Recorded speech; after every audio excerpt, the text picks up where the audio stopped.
A 600 chilometri sopra la tua testa, in questo esatto momento, c'è un vuoto gelido e silenzioso. Ma immagina se, in quella precisa porzione di orbita terrestre, fluttuasse un cilindro di metallo scuro, lungo 6 metri, largo 30 centimetri. Nessuna testata nucleare, nessun esplosivo chimico, nessun sistema di guida complesso, solo un gigantesco palo della luce metallico che orbita in silenzio, aspettando un comando. Un'arma così semplice da sembrare primitiva, eppure capace di sprigionare la furia di un'esplosione atomica, cancellando un bunker sotterraneo in una frazione di secondo. La chiamano la verga di Dio. E per capire come può polverizzare una montagna senza usare un solo grammo di polvere da sparo, dobbiamo dimenticare tutto ciò che sappiamo sulle armi moderne. Dobbiamo tornare alla forza più antica dell'universo. Perché un semplice pezzo di metallo fa così paura? La risposta è nascosta in una formula che hai studiato a scuola: l'energia cinetica. L'energia di un oggetto in movimento dipende da due cose: quanto pesa e quanto va veloce. Pensa a un incidente d'auto. Un'utilitaria a 30 km all'ora ammacca un paraurti. Un camion a 100 km all'ora distrugge un muro. Ora prendi quel concetto e portalo all'estremo assoluto. La nostra verga di Dio non è fatta di acciaio normale, è fatta di tungsteno, uno dei metalli più densi e pesanti che esistano sulla faccia della Terra. Un cubo di tungsteno grande come un dado da gioco pesa circa 80 grammi, mentre un mattone standard pesa circa 2,5-3 chilogrammi. Il nostro cilindro spaziale pesa quasi 9.000 chilogrammi. È come avere un intero autobus scolastico compattato nelle dimensioni di un lampione. Ma il peso, da solo, non basta a distruggere una città. C'è un'altra ragione per cui il tungsteno è l'unico materiale adatto a questo incubo balistico: il calore. Se lanciassimo un blocco d'acciaio dallo spazio, non arriverebbe mai a terra. Si scioglierebbe, vaporizzandosi nell'atmosfera come una meteora qualsiasi, diventando solo una bella stella cadente per chi guarda dal basso. L'attrito con l'aria a quelle velocità genera temperature infernali, ma il tungsteno ride in faccia a questo calore. Ha il punto di fusione più alto di tutti i metalli puri, 3400 gradi Celsius. Può attraversare l'inferno del rientro atmosferico e uscirne intatto, appena scalfito. È un proiettile progettato per sopravvivere alla propria furia, ma questa è solo la teoria.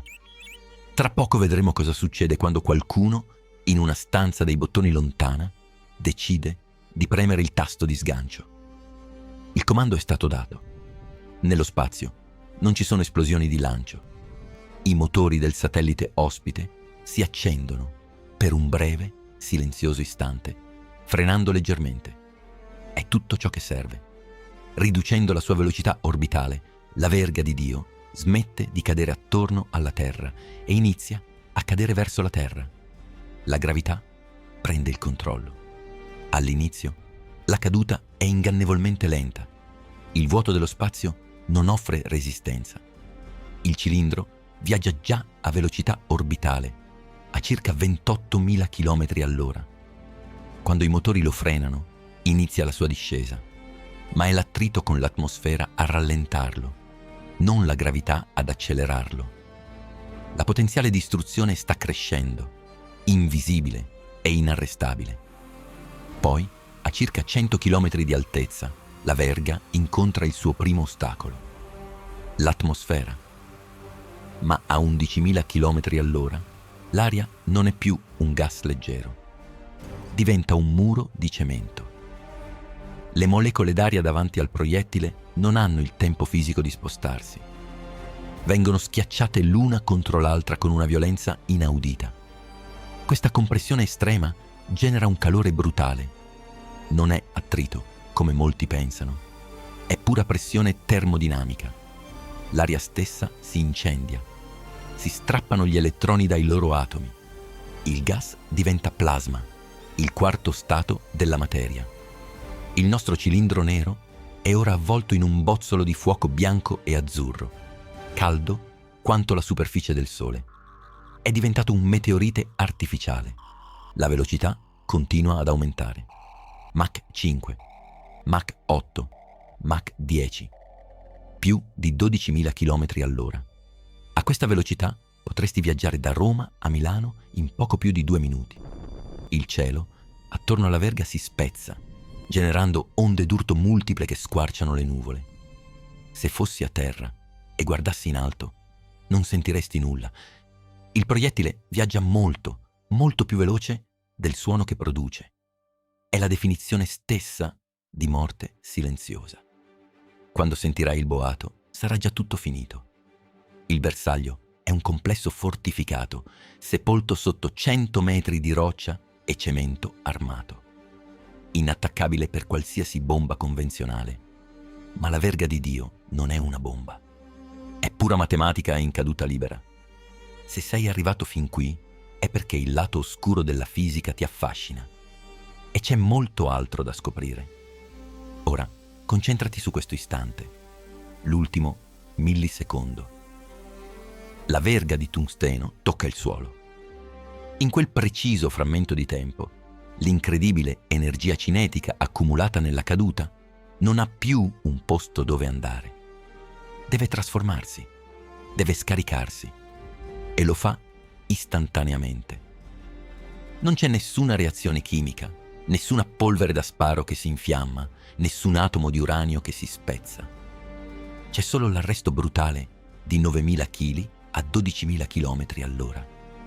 Il proiettile stesso, nonostante sia di tungsteno, non sopravvive. La forza è così estrema che la struttura cristallina del metallo si arrende. La verga si vaporizza al contatto, trasformandosi in una bolla di gas supercompresso e plasma bollente. L'energia si scaglia contro il terreno. Quando applichi una pressione di questa magnitudo alla roccia solida, la roccia smette di comportarsi come un solido. Le onde d'urto viaggiano attraverso il granito a velocità inaudite. Il terreno si comporta letteralmente come l'acqua quando lanci un sasso in uno stagno.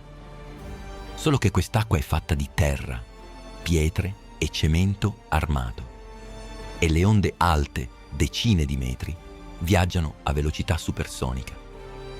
Il bunker sotterraneo, progettato per resistere alle bombe, viene investito da questa onda sismica artificiale.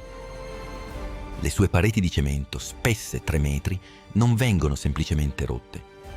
Vengono liquefatte dall'onda di pressione. La struttura collassa su se stessa, prima ancora che il calore dell'impatto la raggiunga. L'esplosione scaglia in aria milioni di tonnellate di terra, creando un fungo di polvere e detriti che sale fino alla stratosfera. Assomiglia in tutto e per tutto a un'esplosione nucleare tattica. L'energia rilasciata è equivalente a decine di tonnellate di tritolo. Ha scavato un cratere profondo decine di metri.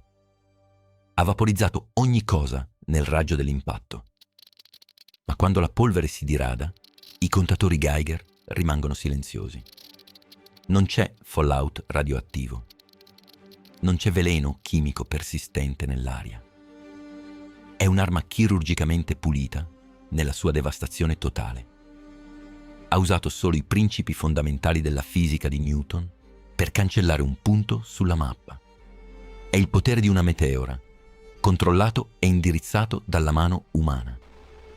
Se quest'arma è così perfetta, così inarrestabile e pulita, perché non ci sono satelliti armati di tungsteno che ci sorvolano proprio ora? Perché i militari non hanno già costruito l'intero sistema.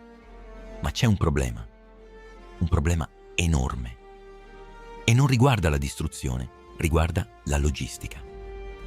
La fisica che rende l'arma così devastante e in discesa è la stessa fisica che rende quasi impossibile portarla lassù.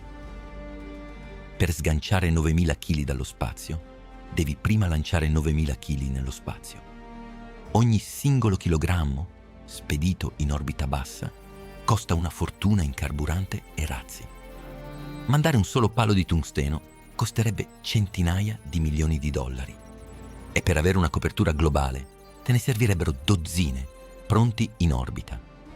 E c'è un secondo inghippo, ancor più insidioso. L'orbita non è un parcheggio fisso. I satelliti si muovono continuamente attorno alla Terra a 28.000 km all'ora per non cadere. Questo significa che la tua verga di Dio non è mai ferma sopra il bersaglio. Se scoppia una crisi dall'altra parte del mondo, potresti dover aspettare ore o addirittura giorni prima che il tuo satellite sia nella posizione giusta per colpire. Nell'era della guerra moderna, dove i missili balistici intercontinentali possono raggiungere qualsiasi punto del globo in 30 minuti partendo da terra, aspettare un'ora per far cadere un pezzo di metallo dallo spazio è un lusso tattico inaccettabile. La gravità, la nostra arma perfetta, diventa anche la nostra peggiore nemica. Ogni atomo del tuo corpo obbedisce alla stessa forza che attira quella verga di tungsteno. Sei qui, in questo momento, trattenuto al suolo dalla stessa immensa invisibile mano che governa le galassie. La gravità non ha morale. Non distingue tra una mela che cade da un albero e un'arma di distruzione di massa lanciata dal cielo. Fa solo il suo lavoro, implacabile, assoluta. Io sono Renderium e questa era l'ira della fisica. Il viaggio non finisce qui. Qui dentro, l'universo ha ancora forze silenziose, pronte a piegare la realtà davanti ai tuoi occhi.